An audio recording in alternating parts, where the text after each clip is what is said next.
नमस्कार, सुप्रभात। आप देख रहे हैं खबर दिल्ली और समय हो चला है दिल्ली की 25 बड़ी खबरों को जानने का। इससे पहले यदि आप वीडियो को लाइक नहीं किए हैं तो लाइक कर दीजिए और चैनल को सब्सक्राइब कर लीजिए। तो आइए एक नजर डालते हैं 25 बड़ी खबरों पर फटाफट अंदाज में। एम्स में इन नाजुक अंगों की फ्री कराएं जांच, सीएम रेखा गुप्ता ने महिलाओं को लेकर कही ये अहम बात है। जी हां, मुख्यमंत्री रेखा गुप्ता ने स्वस्थ नारी सशक्त परिवार अभियान के तहत एम्स में आयोजित स्वास्थ्य शिविर में कहा कि स्वस्थ नारी ही सशक्त परिवार और समाज की नींव है। विकसित भारत का संकल्प पूरा करने के लिए महिलाओं को फिट रहना होगा। प्रधानमंत्री मोदी ने देश की बहनों से उनका हेल्थ मांगा है। महिलाएं परिवार में सबका ध्यान रखती है, डॉक्टर, इंजीनियर, टीचर के रूप में समाज को भी देखती है, पर अपना ख्याल नहीं रख पाती। जबकि स्वस्थ नारी सशक्त परिवार और समाज की नींव है। विकसित भारत का संकल्प पूरा करने के लिए महिलाओं को फिट रहना होगा और अपनी सेहत का ध्यान रखना होगा। यह बातें मुख्यमंत्री रेखा गुप्ता ने स्वस्थ नारी सशक्त परिवार अभियान के तहत सोमवार को एम्स में आयोजित स्वास्थ्य शिविर में कही। दिल्ली में डीडीए फ्लैट लेने का सुनहरा मौका, इतने कम दाम में बुकिंग शुरू। ये दिल्ली विकास प्राधिकरण यानी कि डीडीए जन साधारण आवास योजना 2025 के तहत सस्ते फ्लैटों की बुकिंग शुरू कर रहा है। 11 सितंबर से पंजीकरण शुरू हो चुका है। अंतिम तिथि 21 दिसंबर 2025 से। ईडब्ल्यूएस जनता फ्लैटों के लिए बुकिंग शुल्क 50,000 है और आवंटन पहले आओ पहले पाओ के आधार पर होगा। दिल्ली के विभिन्न इलाकों में 1172 फ्लैट उपलब्ध हैं, जिनकी कीमत 9 करोड़ 18 लाख से शुरू होती है। इस योजना के तहत फ्लैटों की बुकिंग और आवंटन पहले आओ पहले पाओ के आधार पर होगा। पंजीकरण शुल्क 2500 है। पोर्टल पर पहले से पंजीकृत आवेदकों को यह शुल्क नहीं देना होगा। ईडब्ल्यूएस जनता फ्लैट के लिए बुकिंग शुल्क 50,000 रुपये होगा। परिवार की वार्षिक आय 10 लाख से अधिक नहीं होनी चाहिए। आवेदक की आयु कम से कम 18 वर्ष होनी चाहिए। दिल्ली के रोहिणी में रामलीला मंच पर ऑपरेशन सिंदूर आत्मनिर्भर भारत की दिखेगी झलक। जो रोहिणी सेक्टर 23 में सनातन संस्कारम द्वारा रामलीला का आयोजन किया जा रहा है, जिसका नेतृत्व मंत्री रविंद्र सिंह इंद्राज कर रहे हैं। 10 एकड़ में फैले आयोजन स्थल पर 150 फीट चौड़ा मंच बनाया गया, जहां ऑपरेशन सिंदूर की झलक दिखेगी। रामलीला में रामायण के प्रसंगों को सुरक्षा के लिए 125 सीसीटीवी कैमरे लगाए गए हैं। मंच पर ऑपरेशन सिंदूर, आत्मनिर्भर भारत और इसरो जैसी उपलब्धियों से जुड़ी विशेष झलकियां भी देखने को मिलेंगी। रामायण के विभिन्न प्रसंगों को आधुनिक तकनीक के साथ प्रस्तुत किया जाएगा। महासचिव कमल पाहूजा ने बताया कि परिसर में करीब 125 से अधिक सीसीटीवी कैमरे लगाए गए। 7,000 लोगों के बैठने की व्यवस्था की गई है। दिल्ली वाले अगले 13 दिनों तक इन रास्तों पर जाने से बचें, मिल सकता है भयंकर ट्रैफिक जाम। लाल किला मैदान में आज से रामलीला की शुरुआत होगी। 3 अक्टूबर तक इसका आयोजन होगा। इस वजह से लाल किला और उसके आसपास के रूट पर ट्रैफिक 13 दिनों तक प्रभावित रहेगा। आयोजन को देखते हुए ट्रैफिक पुलिस ने एडवाइजरी जारी कर लोगों को इन 13 दिनों तक इन रास्तों से बचने की सलाह दी है। सेंट्रल जिला के ट्रैफिक डीसीपी निशांत गौतम ने बताया कि लाल किला मैदान में सोमवार से लवकुश रामलीला, नव श्री धार्मिक रामलीला और श्री धार्मिक रामलीला की ओर से लीला का मंचन शुरू होगा। इनमें झूलों और फूड स्टॉल्स की भी व्यवस्था रहेगी। हर दिन बड़ी संख्या में आम दर्शक और वीआईपी लोग शामिल होंगे। इस स्थिति को देखते हुए पुलिस ने ट्रैफिक स्मूथ, सुरक्षित और सुविधाजनक बनाए रखने के लिए विशेष इंतजाम किए हैं। दूध और डेयरी उत्पादों पर जीएसटी में कटौती से आम आदमी को राहत, लोगों ने जताई खुशी। जीएसटी 2.0 के लागू होने के पहले ही दिन दिल्ली में दूध और डेयरी उत्पादों पर जीएसटी दरों में भारी कटौती का असर देखने को मिला। सरकार ने पनीर, छेना, अल्ट्रा हीट ट्रीटमेंट यानी कि यूएचटी, दूध और अन्य डेयरी आइटम्स पर टैक्स को शून्य कर दिया है, जिसे लेकर स्थानीय लोगों ने खुशी जाहिर की है। स्थानीय निवासियों ने जीएसटी 2.0 को आम आदमी के लिए ऐतिहासिक कदम बताया। राजस्थान टू दिल्ली के लिए चलेगी 2 नई वंदे भारत ट्रेनें। जोधपुर बीकानेर तक फायदा, कहां होंगे स्टॉप। राजस्थान के लिए बड़ी गुड न्यूज है। इंडिया रेलवे जोधपुर और बीकानेर से दिल्ली के चलने वाली 2 नई वंदे भारत एक्सप्रेस ट्रेनें शुरू करने जा रहे हैं। माना जा रहा है कि प्रधानमंत्री मोदी आगामी 25 सितंबर को हरी झंडी दिखाकर इन दोनों ट्रेनों की शुरुआत कर सकते हैं। इन ट्रेनों के शुरू होने से यात्रा के समय को 1 घंटे से भी ज्यादा की कम आने का अनुमान है।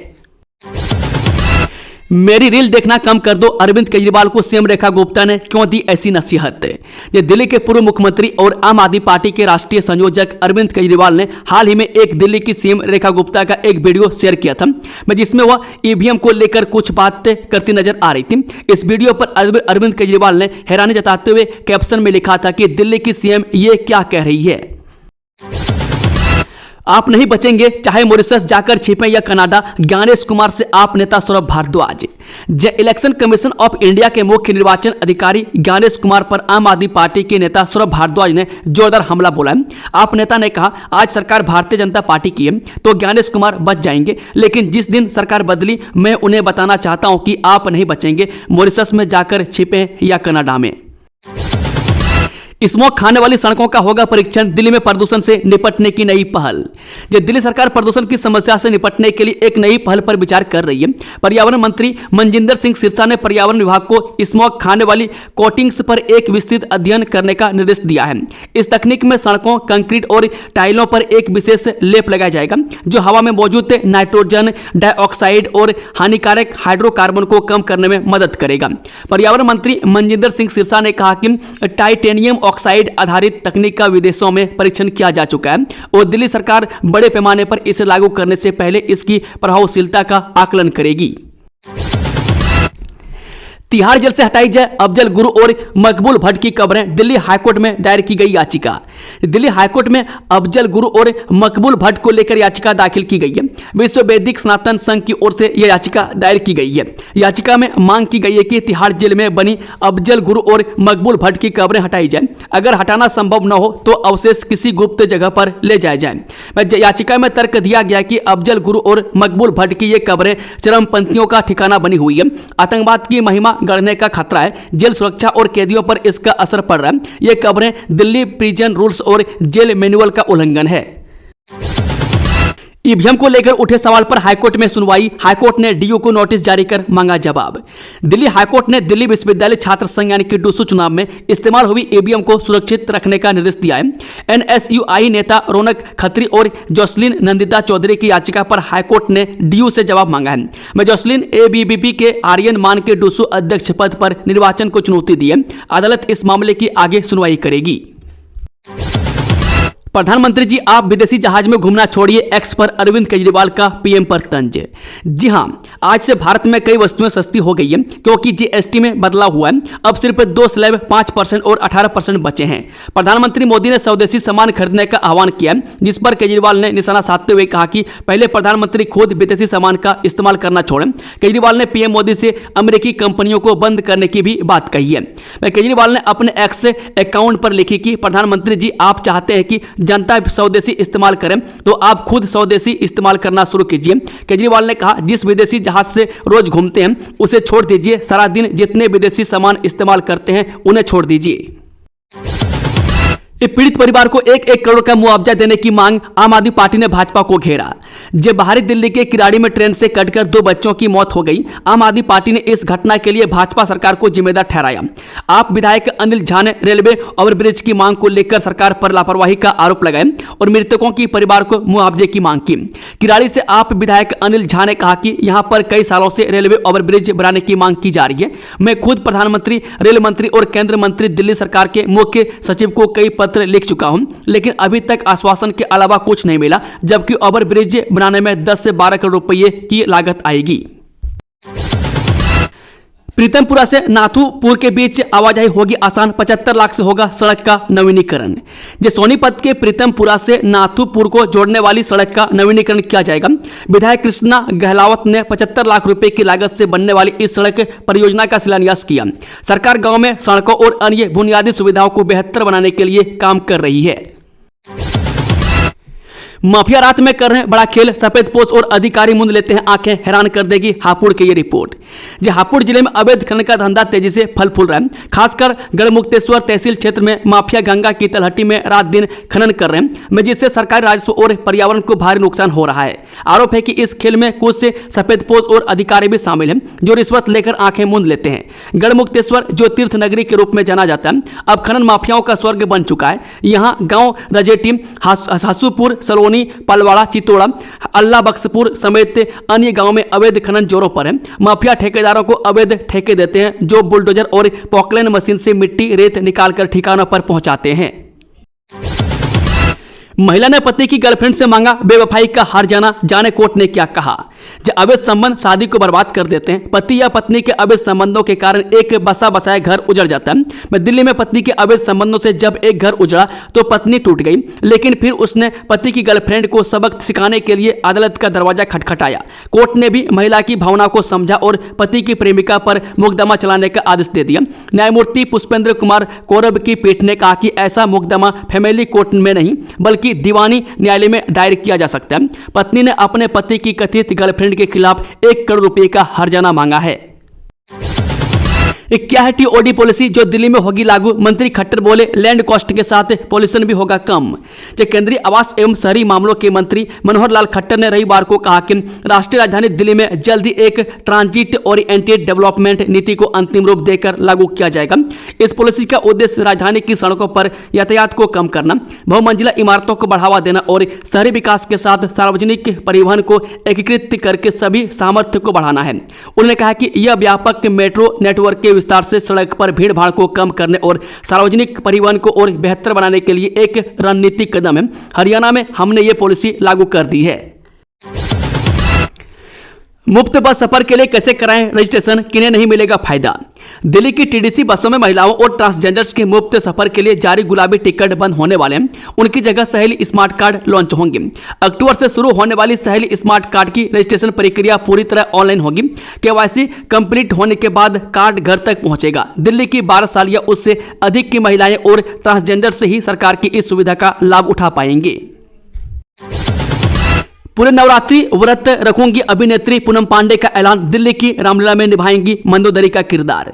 दिल्ली के लाल किले में होने वाले भव्य लवकुश रामलीला के लिए एक्ट्रेस पूनम पांडे को मंदोदरी के किरदार के लिए चुना गया, जिसको लेकर सोशल मीडिया पर विवाद छिड़ा हुआ है। तो वहीं दूसरी तरफ पूनम पांडे ने एक बड़ा ऐलान कर सभी को चौंका दिया है। वीडियो जारी कर पूनम पांडे ने कहा, मैं बहुत खुश हूं।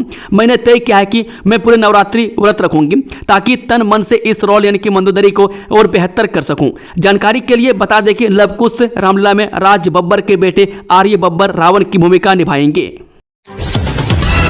कूड़े का पहाड़ बन रहा आफत, गाजीपुर लैंडफिल हटाना बड़ी चुनौती, 2026 सरकार का लक्ष्य। एमसीडी की ऐसी हालत है। जो एमसीडी की तमाम कोशिशों के बावजूद गाजीपुर सेंट्री लैंडफिल साइट राजधानी की सबसे बड़ी पर्यावरणीय समस्या बनी हुई है। राजधानी की भलसवा व ओखला लैंडफिल साइट की तुलना में यहां से कचरा हटाने का कार्य काफी धीमा चल रहा है। ऐसे में अगले साल के अंत तक पूरी तरह कचरा हटाना मुश्किल है। दिल्ली सरकार ने एमसीडी को अगले साल दिसंबर तक कूड़ा मुक्त करने के निर्देश दिए, जबकि एमसीडी ने दिसंबर 2027 तक यहां से पूरी तरह कूड़ा हटाने का लक्ष्य रखा हुआ है। पाकिस्तान ने अब अपनी जनता पर किया हवाई हमला। JF-17 फाइटर जेट से गिराए बम, 30 नागरिकों की मौत। क्या आपने किसी ऐसे देश के बारे में सुना है जो न सिर्फ अपनी जमीन पर हवाई हमला करे बल्कि उसमें बड़े पैमाने पर आम नागरिकों को मौत के घाट भी उतार दें? आतंकवाद की फसल बोने और काटने वाले पाकिस्तान ने अब ठीक ऐसा ही किया है। भारत के ऑपरेशन सिंदूर में मात खाए पाकिस्तान ने खैबर पख्तूनवा में नरसंहार किया है। पाकिस्तान की वायुसेना ने खैबर पख्तूनवा में हवाई हमला करके 30 नागरिकों को मार दिया है। खैबर पख्तूनवा का मतरे द्वारा गांव इस हवाई हमले के बाद महिलाओं और बच्चों के शवों से भर गया। मिली जानकारी के मुताबिक रविवार और सोमवार की दरमियानी रात करीब 2 बजे पाकिस्तानी वायुसेना ने तिरहा घाटी स्थित गांव पर कम से कम 8 LS-6 बम गिराने के लिए JF-17 लड़ाकू विमानों का इस्तेमाल किया। पाकिस्तान वायुसेना ने यहां 5 घरों को निशाना बनाया था। इस हमले में 20 लोगों की घायल हो गए हैं।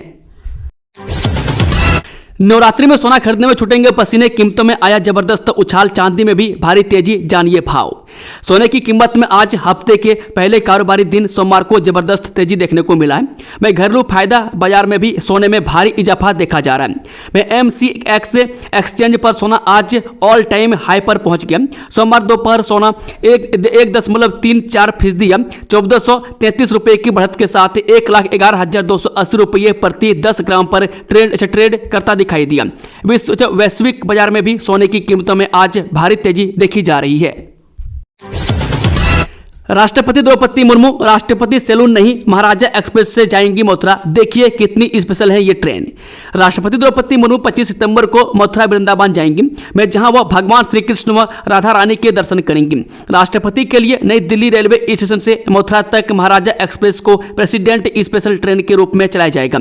इससे पहले पूर्व राष्ट्रपति रामनाथ कोविंद भी इसी ट्रेन से दिल्ली से कानपुर गए थे, क्योंकि पारंपरिक राष्ट्रपति सैलून यानी कि प्रेसिडेंट ट्विन कार को अब विरासत विरासत के तौर पर नेशनल रेल म्यूजियम में रखा गया है। रेलवे अधिकारियों के मुताबिक राष्ट्रपति द्रौपदी मुर्मू 25 सितंबर को ट्रेन से मथुरा जाएंगे। इसके लिए तैयारियां शुरू कर दी गई है। नई दिल्ली रेलवे स्टेशन पर ट्रेन में चलने वाले लोको पायलट व गार्ड्स को प्रोटोकॉल की ट्रेनिंग देने के साथ अन्य तैयारियां शुरू कर दी गई है।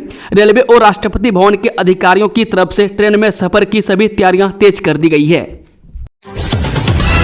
डूसू चुनाव में नोटा ने भी दिखाई ताकत। 23,674 छात्रों ने किसी भी उम्मीदवार को नहीं समझा लायक। दिल्ली विश्वविद्यालय छात्र संघ यानी कि डूसू चुनाव 18 सितंबर को संपन्न हुआ और 19 सितंबर को परिणाम जारी हुए। 4 पदों के लिए हुए इस चुनाव में 3 सीटों अध्यक्ष सचिव और संयुक्त सचिव पर अखिल भारतीय विद्यार्थी परिषद यानी कि ABVP ने जीत दर्ज की, जबकि उपाध्यक्ष पद पर national student union of India ने जीत हासिल की। इस चुनाव में 19 सितंबर को जारी परिणामों में नोटा को रिकॉर्ड वोट मिले। इसको लेकर ETV भारत ने दिल्ली विश्वविद्यालय के छात्रों से बातचीत की। दरअसल 52 मतदान केंद्र पर बने 195 पोलिंग बूथ पर कुल 2,39,533 मत डाले गए। इनमें से 23,674 वोट नोटा के हिस्से में गए, यानी करीब 10% छात्रों ने डूसू चुनाव मैदान में उतरे किसी भी प्रत्याशी को वोट नहीं दिया। वह छात्र राजनीति में नोटा पर बड़ी संख्या में वोट ने छात्रों की मानसिकता और चुनावी व्यवस्था के प्रति असंतोष को भी उजागर कर दिया है। जीएसटी की नई दरें लागू होने के बाद पहली बार व्यापारियों से मिली सीएम रेखा गुप्ता, स्वदेशी अपनाने की अपील। दिल्ली की मुख्यमंत्री रेखा गुप्ता सोमवार को लागू हुए जीएसटी सुधारों को लेकर व्यापारियों से मिलने त्रिनगर के तोताराम बाजार पहुंची। इस दौरान सीएम रेखा गुप्ता ने कहा कि हम अपने नागरिकों से स्वदेशी का समर्थन करने की अपील करते हैं और पीएम मोदी द्वारा दिए गए इस तोहफे से सभी खुश हैं। इस अगली पीढ़ी के जीएसटी का लाभ सीधे देश के प्रत्येक नागरिक तक पहुंच रहा है, चाहे वह दुकानदार हो, गृहिणी हो या आम उपभोक्ता हो। दिल्ली में तस्करों और अपराधियों पर लगेगी लगाम, पुलिस ने शुरू किया यह अभियान। नए पुलिस कमिश्नर के आने के बाद पूर्वी दिल्ली पुलिस ने अपराधियों पर शिकंजा कसा है। ऑपरेशन कवच 10 के तहत 36 अपराधी गिरफ्तार किए गए। पुलिस ने तस्करी आर्म्स एक्ट और जुआ अधिनियम के तहत 33 मामले दर्ज किए। शराब और नशा तस्करों के साथ जुआ खेलने वालों पर भी कार्रवाई की गई। पुलिस ने स्पष्ट किया है कि यह अभियान जारी रहेगा। पिपरा हवा में ढूंढे जाएंगे भगवान बुद्ध से जुड़े प्रमाण, पुरातत्व विभाग कराएगा खुदाई, अंग्रेजों से जुड़ा है मामला। भारतीय पुरातत्व सर्वेक्षण उत्तर प्रदेश के सिद्धार्थनगर के पिपरा हवा में भगवान बुद्ध से जुड़े साक्ष्यों को खोजने के लिए खुदाई करेगा।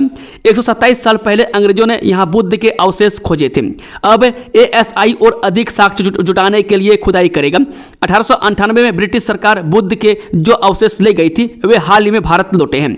अब ASI ने बुद्ध से जुड़े और साक्ष्यों को उजागर करने के लिए इस स्तर पर खुदाई करने का फैसला किया है। यहां पहले मिले भगवान बुद्ध के अवशेष हाल ही में विदेश से भारत लौटे, जिन्हें 1898 में एक खुदाई के बाद ब्रिटिश सरकार ब्रिटेन ले गई थी। वहीं पिपर हवा एक पुरातात्विक स्थल है जो भगवान बुद्ध के अवशेषों वाले स्तूप के स्थल के रूप में जाना जाता है। दिल्ली में 4200 कर्मियों के भरोसे 78 लाख वाहनों का ट्रैफिक मैनेजमेंट, खूब उड़ रही नियमों की धज्जियां। दिल्ली में 78 लाख वाहनों का ट्रैफिक प्रबंधन केवल 4200 कर्मियों के भरोसे है। सड़कों पर ट्रैफिक नियमों का उल्लंघन आम है क्योंकि पुलिसकर्मी चालान करने पर अधिक ध्यान देते हैं। विशेषज्ञ ट्रैफिक प्रबंधन के लिए आधुनिक तकनीक के इस्तेमाल पर जोर देते हैं। ट्रैफिक जाम से समय की बर्बादी के साथ प्रदूषण भी बढ़ रहा है, जिससे स्वास्थ्य पर गंभीर असर पड़ रहा है। मुंडका बकरवाला टोल प्लाजा कुछ बुधवार तक के लिए टला, प्रतिनिधिमंडल केंद्रीय मंत्री से करेगा बात। मुंडका बकरवाला टोल प्लाजा को हटाने की मांग को लेकर बुलाई गई महापंचायत में टोल प्लाजा कुछ को फिलहाल टाल दिया गया। दिल्ली देहात के लोगों ने सरकार को चेतावनी दी कि उनके सब्र को कमजोरी न समझा जाए। निर्णय लिया गया कि एक प्रतिनिधिमंडल केंद्रीय सड़क परिवहन मंत्री से मिलेगा और अपनी बात रखेगा। ऐसा न होने पर आंदोलन को आगे बढ़ाया जाएगा। दिल्ली के अशोक विहार में सीवर सफाई कर्मी की दम घुटने से मौत, कंस्ट्रक्शन कंपनी का मैनेजर गिरफ्तार। दिल्ली के अशोक विहार में सीवर सफाई के दौरान एक सफाई कर्मी की दम घुटने से मौत हो गई। पुलिस ने ब्रिज गोपाल कंस्ट्रक्शन कंपनी के प्रबंधक मनोज सक्सेना को गिरफ्तार किया है। कंपनी पर लापरवाही और सुरक्षा नियमों के उल्लंघन का आरोप है। मृतक अरविंद कासगंज का रहने वाला था और बिना सुरक्षा उपकरणों के सीवर में उतरा था। दोस्तों, खबरों का सिलसिला समाप्त होता है। अगर जानकारी पसंद आई हो तो वीडियो को लाइक, शेयर, चैनल को सब्सक्राइब जरूर से जरूर कर लें। Thank you, all the best, जय हिंद।